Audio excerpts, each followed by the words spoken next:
सहनाववतु सहनौ भुनक्तु सह वीर्यं करवावहै तेजस्विनावतीतमस्तु मा विद्विषावहै।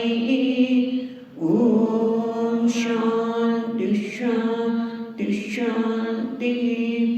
ॐ पूर्णमदः पूर्णमिदं पूर्णात् पूर्णमुदच्यते पूर्णस्य पूर्णमादाय पूर्णमेवावशिष्यते। ॐ शान्ति शान्ति शान्तिः। श्रुतिस्मृतिपुराणानाम् आलयं करुणालयं नमामि भगवत्पादं शङ्करं लोकशङ्करं शङ्करं शङ्कराचार्यं केशवं बादरायणं सूत्रभाष्यकृतौ वन्दे भगवन्तौ पुनः पुनः। ईश्वरो गुरुरात्मेति मूर्तिभेदविभागिने व्योमवद्व्याप्तदेहाय दक्षिणामूर्तये नमः।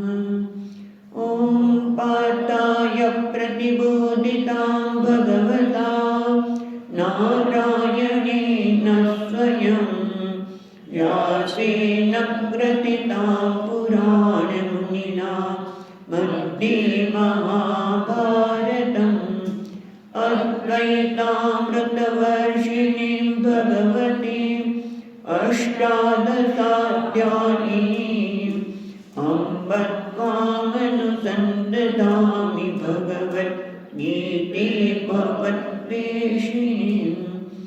यं ब्रह्मा वरुणेन्द्ररुद्रमरुतः स्तुवन्ति दिव्यैस्तवैः वेदैः साङ्गपदक्रमोपनिषदैः गायन्ति यं सामगाः ध्यानावस्थिततद्गतेन मनसा पश्यन्ति यं योगिनः यस्यान्तं न विदुःसुरासुरगणाः देवाय तस्मै नमः।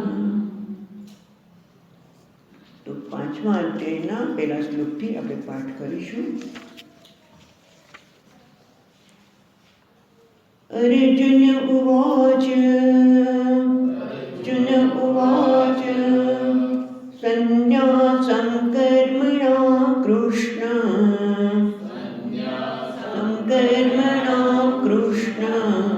पुनर्योगं च संशसि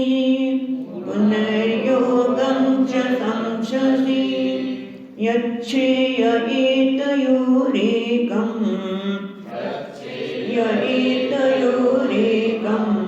तन्मे ब्रूहि सुनिश्चितम्। श्रीभगवानुवाच संन्यासः कर्मयोगश्च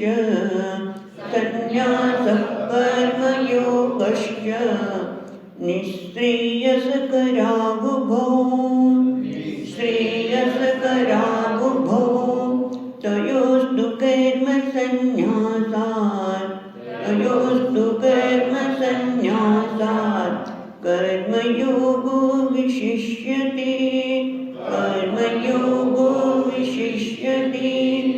ज्ञेयस्य नित्यसन्न्यासी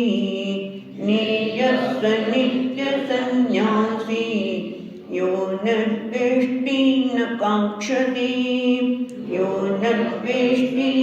काङ्क्षति निर्बन्धो हि महाभावो सुखं बन्धात् प्रमुच्यते।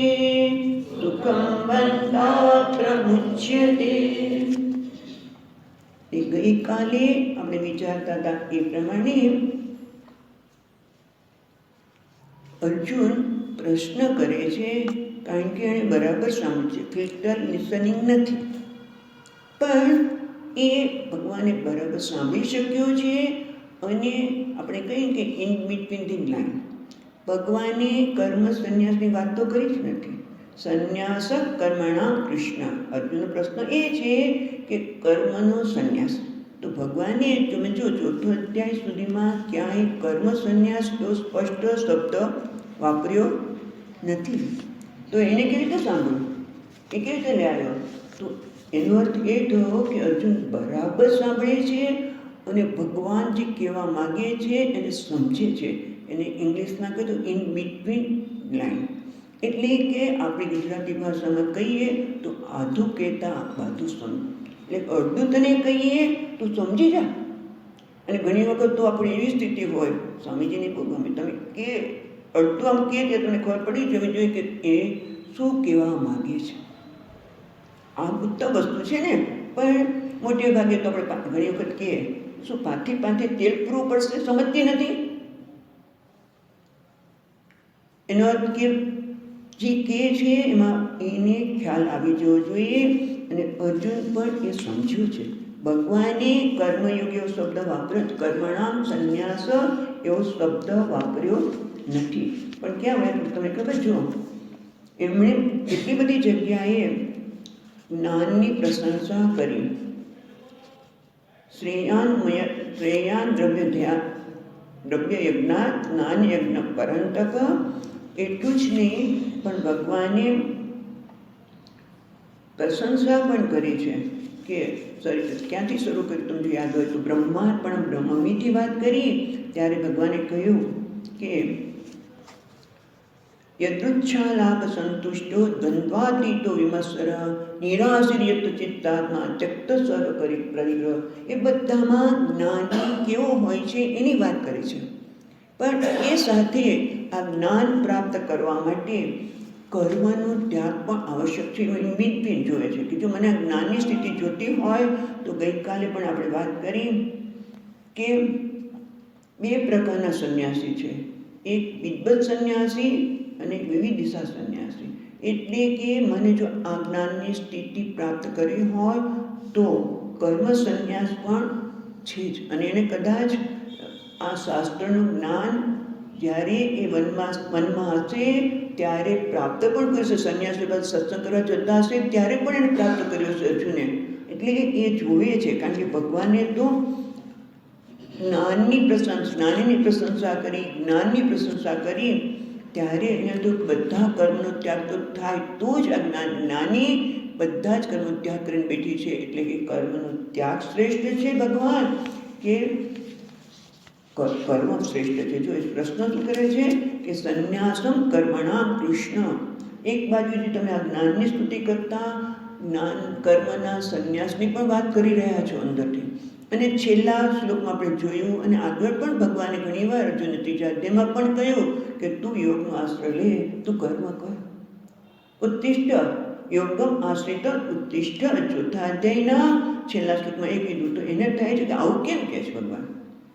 કારણ કે આપણે વાત કરીને કે આપણે આપણા જીવનમાં પણ આવી પદ્ધતિ અપનાવીએ છીએ કે બાળકને ખાસ તો અત્યારના બાળકો આપણું સાંભળતા ન હોય મા બાપનું, તો મા બાપ એને શું કરે?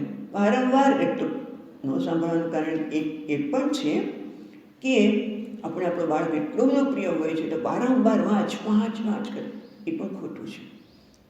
પણ એને વાંચવાની પ્રેરણા આપવા માટે આપણે એને કીધું ને કે બતાવીએ કે જો આ તારા કાકા આવા છે, પેલી તારી આપણી બાજુમાં રહેનારી વ્યક્તિ પણ જો, અને એમ કે કેટલું ભણી છે જો એટલા માટે એની પાસે પૈસો છે. એને કદાચ ભણવામાં રસ ન હોય પણ જે ગાડી લઈને ફરે છે એને આમ કેટલા બધા લોકો એને માન આપે છે. એ તને ગમે? તો કે હા. કેમ એને આવું માન આપે છે? તો કે ભાઈ ભણ્યા છે માટે.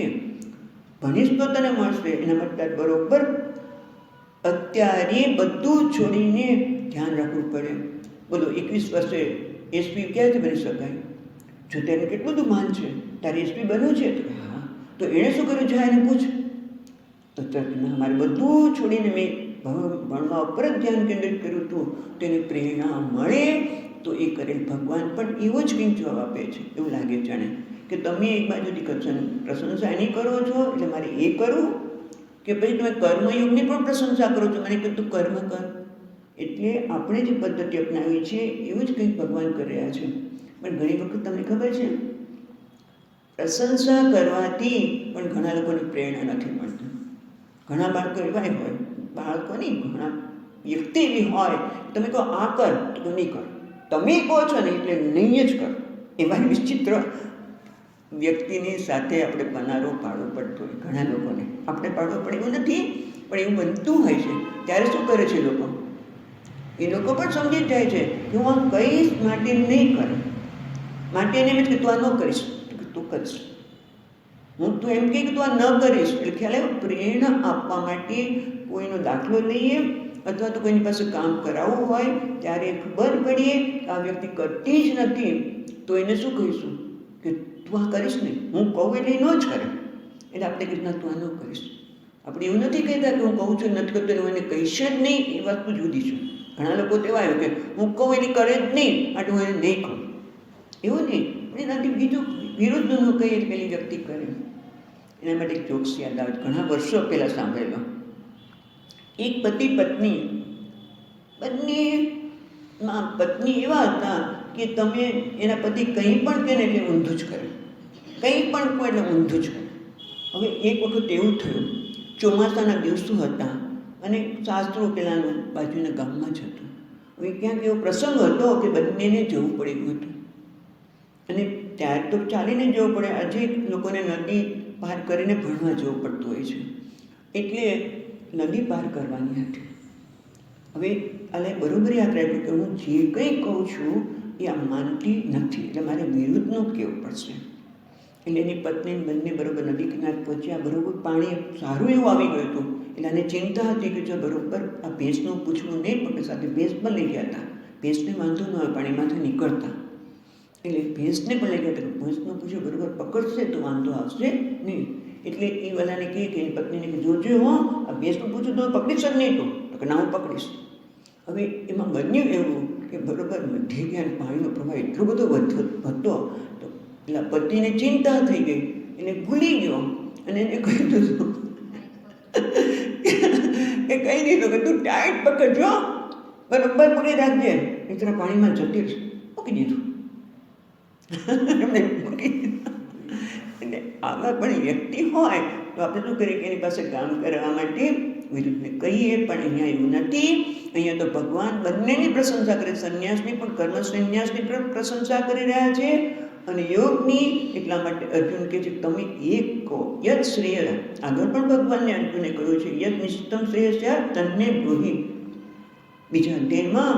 અને અહીંયા પણ કહે છે કે સુનિશ્ચિત છે મારા માટે કલ્યાણકારી છે, આ બેમાંથી તમે નક્કી કરો. સુનિશ્ચિતમ બ્રૂહિ એટલે મારે તો ખાલી કરવાનું રહે. ગઈકાલે કહ્યું એ પ્રમાણે કે આપણે નિર્ણય ન કરી બીજા ઉપર છોડીએ, પણ ભગવાન કહે છે નિર્ણય તો તારે લેવાનો છે. અને એટલા માટે ભગવાને બીજા અધ્યાય બીજા શ્લોકમાં કહ્યું. અને એક અહીંયા આપણે મેં ગઈકાલે વાત કરી એ પ્રમાણે આ પહેલા શ્લોકના પ્રારંભમાં પણ ખૂબ લાંબી ચર્ચા ભગવાન ભાષ્યકારે કરી છે. એમાંથી થોડાક અંશ આપણે એક બે અંશ જોઈએ, વધારે નહીં. તો અહીંયા ધર્મ સંન્યાસ કર્મયોગશ્ચ નિશ્રેયસ કરાનુભવ. ભગવાન અહીંયા જે કર્મ સંન્યાસની વાત કરે છે કોના માટે કરે છે? ગઈકાલે જુદી રીતે આપણે જોયું તો આ જ વસ્તુને આજે જોઈએ તો આ કર્મ સંન્યાસ કોના માટે છે? આત્મજ્ઞાની માટે? તો કે ના, જે આત્મજ્ઞાની મુખ્ય અર્થમાં સંન્યાસી છે, એ સંન્યાસીને માટે તો કર્મનો ત્યાગ છે જ નહીં. કેમ? એના માટે કર્મયોગ પણ નથી. કેમ? કારણ કે એ જાણે છે કે હું કંઈ કર્મ કરતો જ નથી. નૈવ કિંચિત કરોમિ તે. એટલે કર્મ સંન્યાસ કોના માટે છે? આત્મજ્ઞાની માટે છે કે અજ્ઞાની માટે છે? તો આત્મજ્ઞાની માટે તો સંન્યાસની વાત જ નથી થતી, કારણ કે પોતે બહુ સ્પષ્ટ રીતે જાણે છે કે હું કંઈ કર્મ કરતો નથી. પણ જેને જ્ઞાન નથી, એટલે આપણે મોટા ભાગના આપણે લોકો એવા છીએ જે નચિકેતા જેવા હોય અથવા તો પૂર્વજન્મના ખૂબ કર્મ કર્યા હોય અને તરત જ જ્ઞાન થઈ ગયું હોય કે હું કંઈ કર્મ કરતો નથી, એના માટે તો આ છે જ નહીં. પણ અહીંયા જે હજી તૈયાર નથી એના સંદર્ભમાં ભગવાન કહે છે કે સંન્યાસ કર્મયોગશ્ચ નિશ્રેયસ કરવું, બંને નિશ્રેયસ કરનાર છે. એ કઈ રીતે બને ખ્યાલ આવતી પછી આપણે બીજા શ્લોકમાં કહેવાના છે. અને નિશ્રેયસ પણ તમે જો નિશ્રેયસ કરો ઊભો, બંને નિષ્ક્રિયસ છે. નિશ્રેયસ કોને કહેવાય એ પણ કોઈ સંદર્ભમાં આવે કે આ વસ્તુ ઘણી વખત સારી છે અને એ જ વસ્તુ આપણા માટે ખરાબ પણ હોય. નિશ્રેયસ જ્યારે ભગવાને કહ્યું છે ત્યારે કોઈ સંદર્ભમાં કહ્યું છે એવું પણ સમજી શકાય ને. આપણે સારું કહેતા હોઈએ તો ક્યારેક એ જ વસ્તુ ખરાબ હોય. ઘણી વખત લોકો કહે કે શિયાળો આવ્યો છે તલનું તેલ તમારા માટે બહુ સારું, બધા માટે સારું નથી. ખ્યાલ આવ્યો? બધા માટે સારું નથી. પણ અહીંયા એવી વ્યક્તિ માટે કહે છે ભગવાન કે સંન્યાસ એટલે કર્મ સંન્યાસ. અહીંયા કર્મ સંન્યાસ અને કર્મયોગ બંને શ્રેષ્ઠ છે. કેમ કે છે? કારણ કે પાછા બંને નિશ્રેયસ તો કહે છે પણ છતાં કે તયોસ્તુ કર્મ સંન્યાસાત કર્મયોગો વિશિષ્યતે. બંને સારા છે પણ તારા માટે નથી. જેમ તલનું તેલ બહુ સારું પણ બધા માટે નહીં, ના માટે જ છે. બધા માટે એ ઉપયોગી એટલું ઉપયોગી થતું નથી. કેટલાક લોકો તલનું તેલ ખાય, અનુભવ છે કે તલનું તેલ ખાવાથી સારું અને પછી વધી જાય કોલેસ્ટ્રોલ, એટલે બધા માટે સારું નથી. એમ અહીંયા પણ ભગવાન કહે છે કર્મ સંન્યાસાત કર્મયોગો વિશિષ્યતે. કર્મ સંન્યાસ કરતા, કારણ કે જે હજી પરિપક્વ થયો નથી, હજી એનામાં રાગ દ્વેષ એટલા બધા છે, ગમા અણગમા એટલા બધા છે કે એ કર્મનો ત્યાગ કરી શકે જ નહીં. એને અમુક વસ્તુની આવશ્યકતા છે જ તો છે, એટલે પછી નકારાય ન જોઈએ. અને એ નકારી દઈએ અને આપણે કોઈ કારણસર સંન્યાસ લઈ લઈએ તો ભગવાન કહે છે બરોબર નથી. એ તો ભાગ્યેલું સંન્યાસ છે. એ કર્મ સંન્યાસાત કર્મયોગો વિશિષ્યતે. અહીંયા કર્મ સંન્યાસ એવી વ્યક્તિની વાત કરે છે કે જે હજી પરિપક્વ થઈ નથી. જેમ આગળ ત્રીજા અધ્યાયમાં ભગવાન કહ્યું મિથ્યાચાર ઉચ્યતે. જેણે ઇન્દ્રિયો પર કાબુ મેળવ્યો નથી, જેણે રાગ દ્વેષ પર કાબુ મેળવ્યો નથી, જેના હજી ગમા અણગમા એટલા બધા છે, અને એવી વ્યક્તિને સંન્યાસ કરતા કર્મયોગો વિશિષ્યતે પણ નોંધ કરવા જેવી વસ્તુ છે. કારણ કે એવું નથી ભગવાન કહેતા કે કર્મ સંન્યાસ કરતા કર્મયોગ શ્રેષ્ઠ છે. અને કર્મ સંન્યાસની સાથે વાત કરીએ ત્યારે યાદ હશે ગઈકાલે કે વિવિધ દિશા સંન્યાસ છે ને, ત્યાં કર્મ સંન્યાસ એટલે કે જેણે વિધિપૂર્વક કર્મનો ત્યાગ કર્યો છે. ગઈકાલે વાત કરી કે બે પ્રકારના સંન્યાસી છે. એક જ્ઞાનથી વિદ્વત સંન્યાસ, એ કદાચ ભગવા કપડાં પહેરે કે ન પહેરે, પણ બીજો જેણે આ જ્ઞાન પ્રાપ્ત કરવા માટે કર્મનો ત્યાગ કર્યો છે. પણ થોડા બીજા કર્મ તો કરે, સંપૂર્ણ કર્મનો ત્યાગ નથી. ખાલી વ્યવહારના કર્મો જે એનો ઘણો બધો સમય લઈ લેતો હતો એનો એને ત્યાગ કર્યો. પણ એને ગુરુકુળમાં રહીને અથવા તો અત્યારે તો આપણે જોઈએ છીએ ઘરે રહીને પણ ઘણા લોકો પોતાનો સમય આ શ્રવણ મનનમાં વિતાવતા હોય છે. એવા લોકોની વાત નથી, પણ એમાં જે લોકો હજી તૈયાર થયા નથી, જેને કે ભાગેલો સંન્યાસી, એના માટે છે. એવું નથી કે દરેક જે કર્મ સંન્યાસી છે એટલે કે વિવિધતા સંન્યાસી કરતાં કર્મયોગ શ્રેષ્ઠ છે એવું સમજવાની જરૂર નથી. નહીં તો ઘણી વખત કંઈક આપણા સંન્યાસી નકામા છે. જો સ્પષ્ટ સમજાયું ન હોય તો આપણે એમ માનીએ કે આ સંન્યાસી નકામ છે, ભગવા કપડાની આવશ્યકતા જ નથી. ભગવાને કીધું કર્મયોગો વિશિષ્યતે એટલે કર્મ કરું, કર્મયોગ ભાવનાથી. એવું નથી.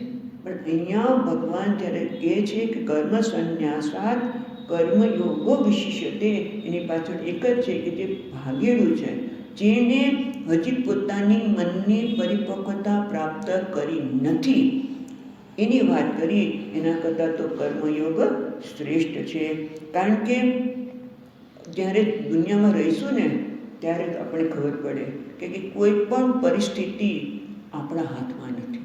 કોઈ પણ વ્યક્તિ કયા ક્ષણે કેવી રીતે આપણી સાથે વ્યવહાર કરશે આપણને ખબર નથી.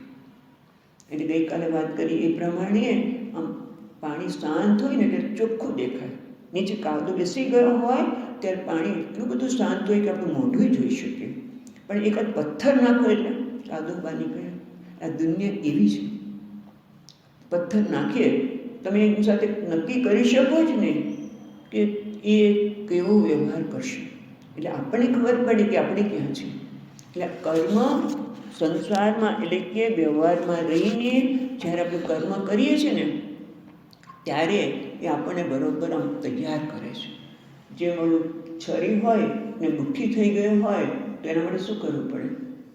પથ્થર પર ઘસવું પડે. એના માટે ગમે તે પથ્થર નહીં, એવો ખરબચડો પથ્થર હોય, બરાબર ને, ખરબચડો પથ્થર હોય એના પર ઘસો તો અણી નીકળે ને, પેલું સરાણીઓ નીકળે તો આમ એવા જ પથ્થર લઈને આવતું હોય. એમાં દુનિયા ખરબચડા પથ્થર જેવી છે. દુનિયા ખરબચડા પથ્થર જેવી જ છે. એટલે તમે કર્મ કરો ત્યારે તમને ખબર પડે, કારણ કે કોણ ક્યારે વ્યવહાર કરશે તો એ કંઈ જ ખબર નથી. અને એટલા માટે ભગવાન કહે છે કે જ્ઞેય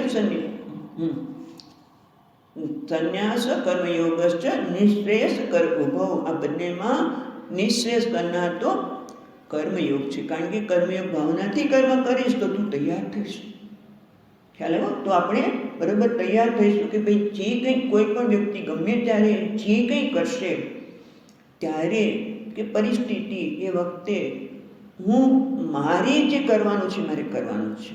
એમાં કોઈ બાંધછોડ નહીં કરીએ. મારું જે કર્તવ્ય છે આ સમયે મારે શું કરવું જોઈએ એ હું કરીશ, પણ જે ફળ આવશે એ મારા માટે પ્રસાદ છે. એનું નામ જ કર્મયોગ. કર્મ પાછળની ભાવના એ કે ભગવાને મને તક આપી છે કે હું ક્યાં છું એ જોવાની. આ કર્મ કરીશ તો મને ખબર પડશે ને. મને ઘડવા માટે ભગવાને તક આપી છે.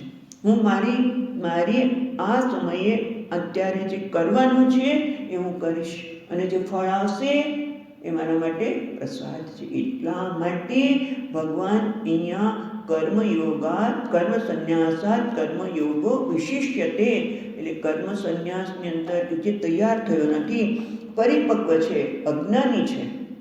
સંન્યાસીમાં આપણે આગળ તો વાત કરી કે જેને જ્ઞાન છે એના માટે તો કર્મ કરતો જ નથી, એવાની તો વાત છે જ નહીં. પણ જે અજ્ઞાની છે ને કોઈ કારણસર એણે કર્મ છોડી દીધા છે, ભાગેલું છે એવું પણ નહીં કહીએ આ શબ્દ, પણ એને એટલું બધું કર્મ સંન્યાસ માટે આકર્ષણ છે કોઈ કારણસર અને તૈયાર નથી થતો. એના કરતાં સમાજમાં રહીને તું કર્મ કર. અને એટલા માટે આપણે ગઈકાલે જોયું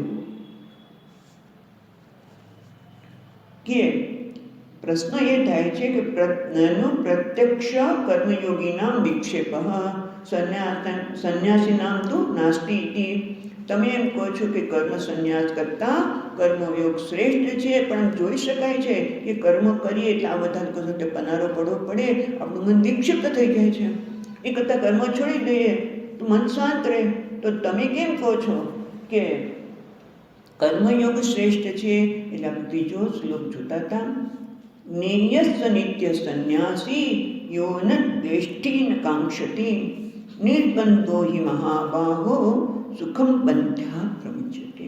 એટલે ભગવાન કહે છે કે જ્ઞેય તેને જાણવો જોઈએ, એ નિત્ય સંન્યાસી છે.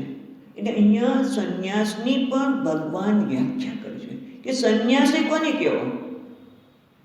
અને પાછું નિત્ય, હંમેશા. કેમ નિત્ય કહે છે એ પણ હમણાં જોઈએ આપણે. પણ પહેલાં તો સંન્યાસી કોને કહેવો તો ભગવાન કહે છે યહ ન દ્વેષ્ટિ ન કાંક્ષતિ, જે દ્વેષ પણ કરતો નથી અને આકાંક્ષા પણ કરતો નથી. અને સામાન્ય રીતે આપણે શું સ્થિતિ છે આપણી કે સામાન્ય રીતે આ સરળ નથી. દ્વેષ ન કરવો કે આકાંક્ષા એટલે રાગ એ પણ નથી કરતો, એ નિત્ય સંન્યાસી છે. પણ સામાન્ય રીતે આપણે તો સ્વભાવ જ થઈ ગયો છે. કાં તો મને આકાંક્ષા હોય કે આ વ્યક્તિ મને સુખી કરશે, આ વ્યક્તિ આમ કરવું જોઈએ કારણ કે મારા ઘરની છે. અને તમે જો આકાંક્ષા રાગ મોટે ભાગે ક્યાં હોય છે તો નજીકની વ્યક્તિમાં જ હોય છે ને. અને ન ગમતી પરિસ્થિતિ આવે એટલે દ્વેષ. આ બંનેમાં ન હોય એને સંન્યાસી કહેવાય. એટલે સંન્યાસી એ છે કે જેનામાં દ્વેષ પણ નથી, આકાંક્ષા પણ નથી.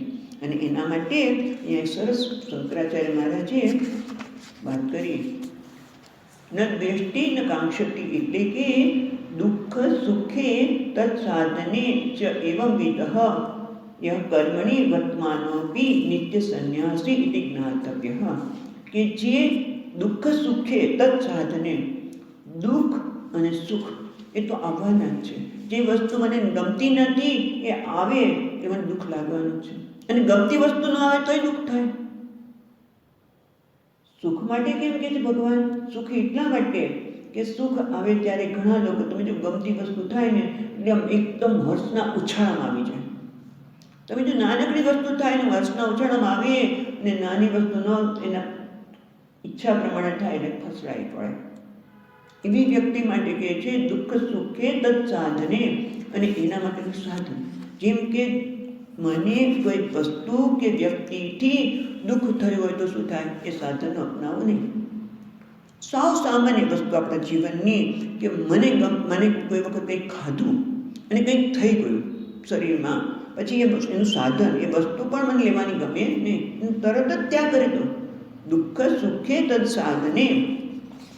અને સુખનું સાધન માટે તો આપણે પ્રયત્ન કરીએ, પણ દરેક વખતે સુખ મળે છે એવું પણ નથી. એટલે દુઃખ અને સુખ જે પરિસ્થિતિ ઊભી કરે છે એ, અને એના સાધનમાં એ બંનેનો એને કહેવાય ને એમાંથી ઉપર ઉઠી ગયો છે. એના માટે પછી શબ્દ વાપરે છે નિર્બંધ. પણ પહેલાં તો ભગવાન એ કહે છે કે નિત્ય સંન્યાસ. એક નિત્ય એટલા માટે છે કે સુખ અને દુઃખ અને સાધન માટે એને એવું નથી થતું કે મને આ મળી જાય અને આનાથી દૂર રહો. કેમ? કારણ કે જાણે છે. નિત્ય સંન્યાસ એટલા માટે છે કે એના પરથી ઉપર ઉઠી ગયો છે, એ કર્મયોગી છે. અહીંયા જે ચર્ચા ચાલે છે કર્મયોગીની ચાલી રહી છે, કે સંન્યાસી એ છે કે જે દ્વેષ અને આકાંક્ષા કરતો નથી, પણ આ એટલે જાણે છે કે સુખ કે દુઃખ મારા જીવનમાં આવે છે, એ શું કામ આવે છે? પ્રારબ્ધના લીધે, મારા જ કરેલા કર્મના લીધે. કોણ આપે છે સુખ અને દુઃખ? પ્રારબ્ધ. ના, પ્રારબ્ધ પણ ભગવાન આપે છે. એટલે કે ફળ ભગવાન આપી રહ્યા છે, માટે મારા માટે પ્રસાદ છે. કોઈ વ્યક્તિ કે સાધન, કોઈ સાધન એ સુખ કે દુઃખ આપતું નથી. મારું પ્રારબ્ધને લીધે જ મળી રહ્યું છે, માટે પણ હું એનો સ્વીકાર કરવા બહુ મોટી વસ્તુ છે. કારણ કે જ્યાં સુધી આ પ્રકારનું આપણો જે સ્વભાવ પડી ગયો છે કે કોઈ પણ વસ્તુ આપણે રાગ અને દ્વેષ આપણો સ્વભાવ છે. આગળ પણ કીધું રાગ દ્વેષો તયોન વસમાં ગચ્છે તૌષ્યસ્ય પરિપંથીનો. આગળ ભગવાને વાત કરી કે રાગ અને દ્વેષ એ આપણો સ્વભાવ પડી ગયો છે, એના પરથી ઉઠે ઉપર, એનું નામ સંન્યાસ. એ જ સંન્યાસી છે. અને કેવી રીતે ઉઠી જાય છે? પહેલું પગથિયું છે. પછી તમે કર્મ સંન્યાસ લો તો વાંધો નથી, પણ અહીંયા તો કહે છે કે એ જાણે છે કે અમારા પ્રારબ્ધને લીધે છે, અને એટલા માટે જે આવે છે એ બરોબર છે. અને એટલા માટે ભગવાન એને કહે છે નિર્બંધો હિ મહાબાહો સુખમ બંધાત પ્રમુચ્યતે. જે આકાંક્ષા એટલે કે રાગ કે દ્વેષ કરતો નથી એને કહે છે નિર્બંધ. જે બંધ, અને જગત તો બંધ જ બનેલું છે, અને એનાથી નિર્બંધ બની જાય છે આ પ્રકારની સમજણને લીધે. એટલા માટે નિર્બંધો હિ, એ કારણે હે મહાબાહો સુખમ બંધાત પ્રમુચ્યતે. સુખમ બંધાત પ્રમુચ્યતે. આ પ્રકારનું કર્મ કરવા લીધે એને અંતઃકરણ શુદ્ધિ થાય છે. મુક્તિ એમને નથી મળતી. પણ અહીંયા ટીકાકાર આપણે સમજાવે છે કે જે પ્રતિબંધ હતો, અંતઃકરણની અશુદ્ધિ જ પ્રતિબંધ છે. કેમ? કે આત્મા નિત્ય પ્રાપ્ત છે. રાઈટ? એ જ્ઞાન પ્રાપ્ત કરો છો, હું નિત્ય પ્રાપ્ત છું, હું હંમેશા પૂર્ણ જ છું, હું હંમેશા અકર્તા જ છું. એ જ્ઞાન પ્રાપ્ત કરવાનું છે. ત્યારે જ પ્રમુચ્યતે શબ્દ વાપરે છે ભગવાને. રાઈટ? પ્રમુચ્યતે, પ્રકર્ષેણ મુચ્યતે. સુખમ બંધાત પ્રમુચ્યતે. પ્રમુચ્યતે એટલે પ્રકર્ષેણ મુચ્યતે, એટલે એ મુક્ત થઈ જાય છે હંમેશ માટે. આ પ્રકારના પ્રતિબંધો અથવા તો રાગ દ્વેષ વગેરેથી, સુખ દુઃખ એ બધાથી મુક્ત થઈ જાય છે. નિર્બંધ સુખમ બંધાત પ્રમુચ્યતે. એટલે એવું કહી શકાય કે જ્યારે રાગ દ્વેષમાંથી મુક્ત થાય છે, એટલે કે ફળ એટલે પ્રસાદ બુદ્ધિના લીધે અંતઃકરણ શુદ્ધિ થાય છે, અને અંતઃકરણ શુદ્ધિને લીધે પ્રતિબંધ દૂર થતાં શ્રવણ મનન વગેરે દ્વારા એ જે નિત્ય પ્રાપ્ત આત્મા છે એને જાણે છે. પરમાત્મા મારા હૃદયમાં જ બિરાજમાન છે, સર્વત્ર છે બરોબર છે, પણ મારા હૃદયમાં પણ એ જ છે. એ હું રૂપે જાણે છે. એને નામ પ્રાપ્તસ્ય પ્રાપ્તિ, અને એટલા માટે સુખમ બંધાત પ્રમુચ્યતે. હવે આટલું કહ્યા પછી ભગવાન નિત્ય સંન્યાસી શોધવા, એટલે ભગવાન એ હંમેશા સંન્યાસી છે, કારણ કે સંન્યાસી એટલે જે રાગ કે દ્વેષ કોઈના વસ્તુ માટે કરતું નથી, યોન દ્વેષ્ટિ ન કાંક્ષતી, એ સંન્યાસી છે. અને કર્મયોગ ભાવનાથી, કર્મ પાછળની ભાવનાને લીધે એ રાગ કે દ્વેષ કરતો નથી, કારણ કે જાણે કે પ્રારબ્ધ દ્વારા આવેલ છે, પરમાત્માએ આપ્યું છે, એટલા માટે નિત્ય સંન્યાસી વાપર્યો. એટલે હવે પ્રશ્ન થયો કે તમે નિત્ય સંન્યાસી એમ કેમ કહ્યું? અહીંયા શંકરાચાર્ય મહારાજ પણ કહે છે, સંન્યાસ કર્મયોગયો ભિન્ન પુરુષ અનુષ્ઠેયો વિરુદ્ધ ફલે અપી વિરોધ. તમે એને નિત્ય સંન્યાસી કેમ કહો છો? કારણ કે સંન્યાસ અને કર્મયોગ, સંન્યાસ એટલે કર્મ સંન્યાસ બરોબર, પેલા સંન્યાસ આપણે વિદ્વત સંન્યાસની તો વાત થતી જ નથી, કે કર્મ કરતો જ નથી, એટલે કર્મનો ત્યાગ કરવાનો આવતો નથી. પણ જે સંન્યાસ એટલે કે કર્મ સંન્યાસ, એનું અનુષ્ઠાન કરનાર એક વ્યક્તિ છે, કર્મયોગ કરનાર વ્યક્તિ જુદી છે, એટલે બે વ્યક્તિ પણ જુદી છે અને ફળ પણ જુદું છે. તો પછી તમે એને નિત્ય સંન્યાસી એવું કેમ કીધું? ઉભયો નિશ્રેયસ કરતા, એવું પણ તમે આગળ કહ્યું. તો આ બંને એક કેવી રીતે થઈ શકે? પુરુષ પણ જુદી છે, અને એનું ફળ પણ, એટલે સ્વરૂપ વિરોધાત ફલયોગ વિરોધાત, બંને રીતે વિરોધ છે, બંનેનું સ્વરૂપ અને એનું ફળ અલગ છે. તો પછી એને એક નિત્ય સંન્યાસી શબ્દ કેમ વાપર્યો? બંને ઉભય કરો છો એવું પણ ભગવાને આગળ કહ્યું, તો એ કેમ? એટલે હવે ભગવાન એની વાત કરે છે ચોથા શ્લોકમાં. સાંખ્ય યોગૌ પૃથક બાલાઃ, યોગૌ પૃથક બાલાઃ, પ્રવદન્તિ ન પંડિતાઃ,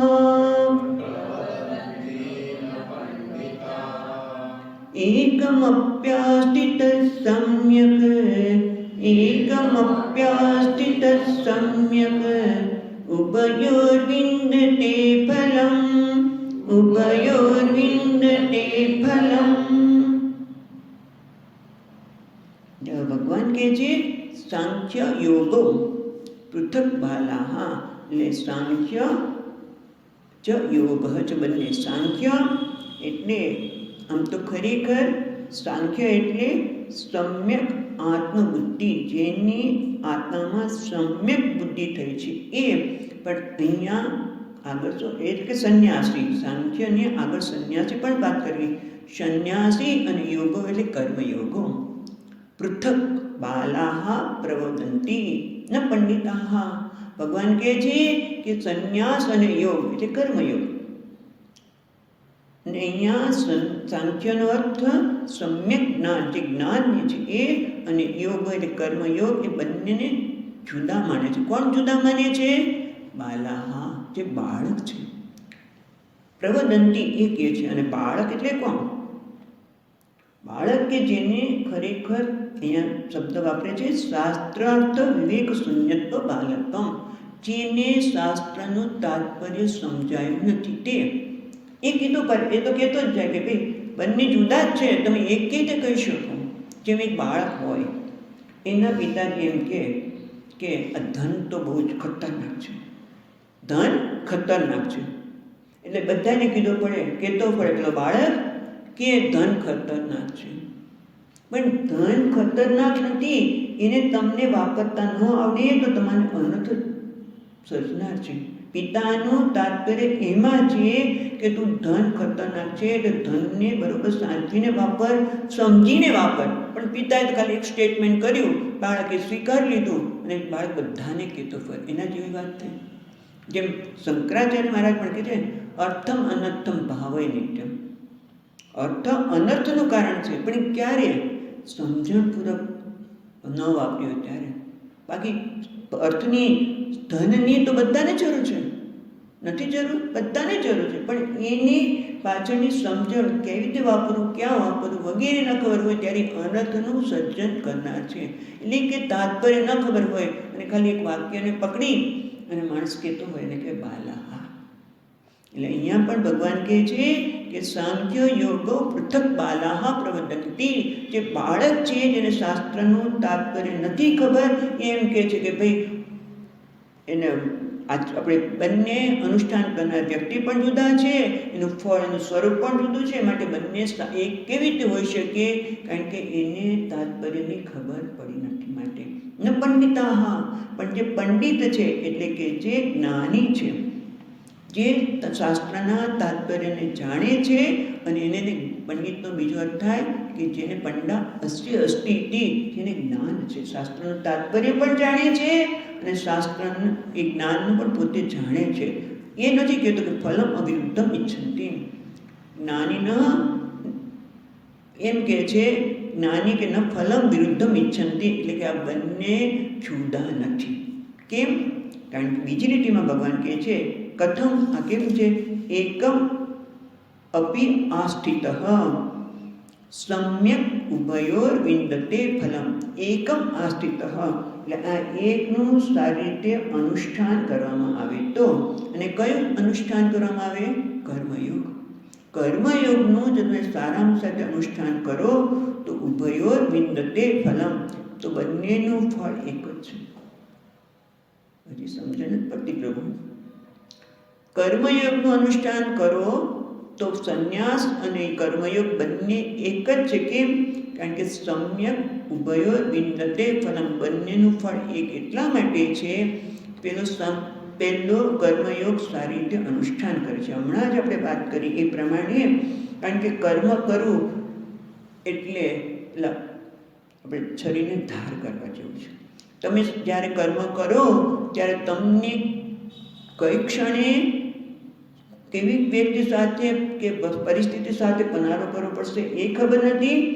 અને ખરેખર કહીએ તો મને પણ ખબર નથી કે કઈ વસ્તુ મને સારી લાગશે અને ક્યારે ખરાબ લાગશે. પણ એને એક જ વસ્તુ ખબર છે, બહુ સ્પષ્ટ છે, કે હું જે કંઈ કર્મ કરીશ એ મારા પ્રાર્થ પ્રમાણે છે. સુખ અને દુઃખ તો મળવાના જ છે, એના માટે હું મારો પરિશ્રમ નહીં વેઠવું, પણ મારું તો એક જ કામ છે કે મારે તો જ્ઞાન પ્રાપ્ત કરવું છે. રાઈટ? અને એટલા માટે એ પુરુષાર્થ હું કરું અને પ્રારબ્ધ કે ભગવાનને છોડી દઉં કે ભગવાન તારે મને જે આપવું હોય તો મને આપ. મારે એના માટે પુરુષાર્થ નથી કરવો, એ તો આપવાનું જ છે. તમે ઈચ્છો કે ન ઈચ્છો, એ દુઃખ તમે કોઈ ઈચ્છે નહીં. અને ખબર હોય કે ભાઈ આવું આવું થાય છે એટલે દુઃખ આવી શકે. આ ઘણા તો જ્યોતિષ પાસે જાય અને માને કે આ દુઃખ આવવાનું, તોય તમે શું કરવાના હતા? આવવાનું તો આવવાનું જ છે. અને એટલા માટે જે વસ્તુ આવવાની છે એનો સ્વીકાર કરો. સ્વામીજી મહારાજ કહે એવરીથિંગ ઇન ઓર્ડર. આ કર્મયોગી શું કહે છે? Everything is in order. જે કંઈ છે, મારી શરીરની સ્થિતિ, મારી મનની સ્થિતિ, બહારની વાત તો જવા દો પ્રભુ, બહારથી મને જે મળે છે એનું સુખ અને દુઃખ કહું છું એ તો બરોબર છે, પણ આ તો કહે છે મારી મનની સ્થિતિ પણ બરોબર છે. બધું ઈશ્વરની રચના પ્રમાણે, એના નિયમ પ્રમાણે છે, એમાં માથાકૂટ નહીં કરું. મારે તો જ્ઞાન સાથે રસ છે, એના માટે જે આવશ્યક છે એ હું પ્રયત્ન કરીશ. અને એટલા માટે અહીંયા ભગવાન કહે છે કે એકમ આસ્થિત સમ્યક ઉભયોર વિંદતે ફલમ. બંને એક, બંનેનું ફળ એક છે. તો એ પ્રશ્ન તરત જ આચાર્ય કરે છે કે નનુ સંન્યાસ કર્મયોગ્ય શબ્દેન પ્રસ્તુત સાંખ્ય યોગયો ફલ એકત્વમ કથમ. બંનેનું ફળ એક રીતે હોઈ શકે. તો એટલા માટે કહે છે કે તમે એવું વિચારો છો, એક કીધું છે એમાં ભગવાને કહ્યું એમાં કોઈ દોષ નથી, પણ ભગવાને એટલા માટે અર્જુનને કહે છે કે સંન્યાસ કર્મ યોગ,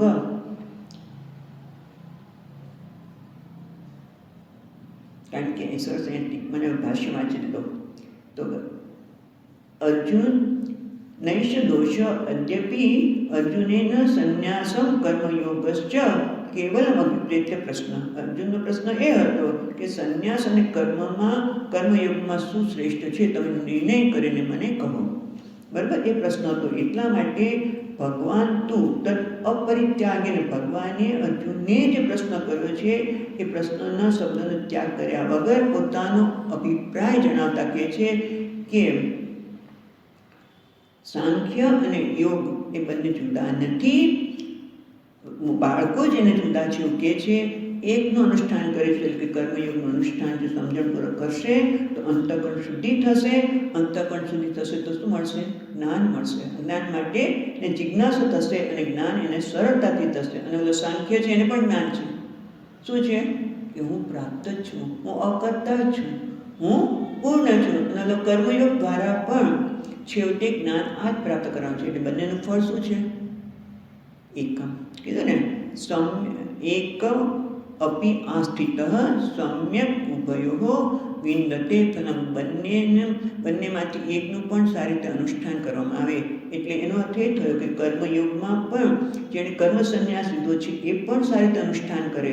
એટલે કે હવે એક શ્રવણ અને નિધિધ્યાસનને સમર્પિત થઈને આત્મનિષ્ઠા માટે પ્રયત્ન કરે તો એનું ફળ પણ મુક્તિ છે. અને કર્મયોગીનું આપણે કહીએ ને અવાંતરે, એટલે કે પહેલાં અંતઃકરણ શુદ્ધિ થાય કર્મયોગીની, કારણ કે એ રાગ અને દ્વેષમાંથી મહદઅંશે મુક્ત થઈ જાય છે. અને પછી એ પણ આ પ્રકારે જ્ઞાન દ્વારા જાણે છે કે હું નિત્ય સંન્યાસી છું, હું ક્યારેય રાગ અને દ્વેષ ખરેખર મારો સ્વભાવ નથી. એ તો આગંતુક હતા. રાગ અને દ્વેષ જે મારા જીવનમાં પ્રવેશ્યા હતા એ સાચા નથી, એ આગંતુક હતા, એ તો મિથ્યા હતા. કારણ કે મેં મનની સ્થિતિને મારી માનીને રાગ અને દ્વેષ બનાવ્યા હતા. પણ ખરેખર હું આનાથી બધાથી અસ્પૃષ્ટ છું. એટલે બંનેનું ફળ એક થયું કે નહીં? ખ્યાલ આવે છે?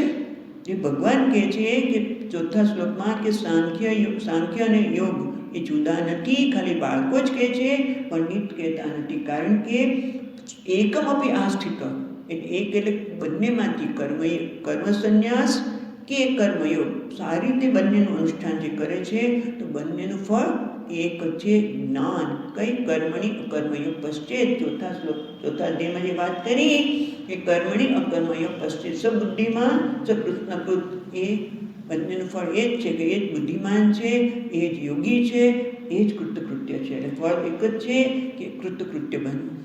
રાઈટ? જ્ઞાન પ્રાપ્ત કરીને હું મારી જાતને અકર્તા માનીને આ કર્મના બંધનમાંથી, કર્મના બોજમાંથી મુક્ત થવું. એટલે બંનેનું ફળ એ રીતે એક છે. એટલે એને જુદા કહી શકાય નહીં. એવું થયું ને, એટલે જે કહે છે એ બાળક છે અને બાળકને કંઈ ખ્યાલ નથી આવતો. કારણ તો થોડું બહારથી જોઈને નિર્ણય કરે છે. એક નાનકડી વાત યાદ આવી ગઈ. બાળક કીધું એટલે એક બાળક, અમારા સાથે એક બેન ભણતા હતા ડૉક્ટર, એટલે એ વાત કરતા હતા કે 2 છોકરા હતા, એ બંને છોકરાઓ ડૉક્ટરના છે. હવે એક ઓર્થોપેડિક સર્જન છે અને બીજાનો સર્જન છે. તો છોકરાઓ એમ કે મારા પપ્પા જ મહાન છે. એ તો બાળક બુદ્ધિ છે ને, એને ક્યાં ખબર છે કે કોણ મહાન છે? ખાલી બહારથી તમે એમ કહો કે મહાન છે, આ શ્રેષ્ઠ છે, એ તો બાળક બુદ્ધિ છે. આપણે આવી બાળક બુદ્ધિ ઘણી બધી જગ્યા કરતા હોય છે. પણ ભગવાન અહીંયા આપણને કહે છે કે સાંખ્ય અને યોગ જે બહારથી જુદા લાગે છે અને જુદા લાગે છે તે એને જુદા માને છે તો બાળક બુદ્ધિના છે. પંડિતો કહેતા નથી, કારણ કે એને તાત્પર્યની ખબર છે, શાસ્ત્રના તાત્પર્યની ખબર છે કે ભલે આને અત્યારે સંસારમાં રહીને કર્મયોગ ભાવના, કર્મ કરી લાગે છે, કર્મમાં પ્રવૃત્ત લાગે છે, પણ એની પાછળ કર્મયોગની ભાવના છે. અને એટલા માટે એક દિવસ એને જરૂરથી જ્ઞાન થશે, પણ એને સારી રીતે અનુષ્ઠાન કરવું જોઈએ. સમજણપૂર્વક એ આપણા જીવનમાં આવવું જોઈએ. ખાલી સાંભળવાનું નથી, આવે તો જરૂર આ જ્ઞાનમાં સ્થિત થવાય. આગળ આપણે પછીનો શ્લોક જોઈશું. ઓમ પૂર્ણમદઃ પૂર્ણમિદં પૂર્ણાત પૂર્ણમુદચ્યતે પૂર્ણસ્ય પૂર્ણમાદાય પૂર્ણમેવાવશિષ્યતે. ઓમ શાંતિ શાંતિ શાંતિ. शङ्करं शङ्कराचार्यं केशवं बादरायणं सूत्रभाष्यकृतौ वन्दे भगवन्तौ पुनः पुनः। ईश्वरो गुरुरात्मेति मूर्तिभेदविभागिने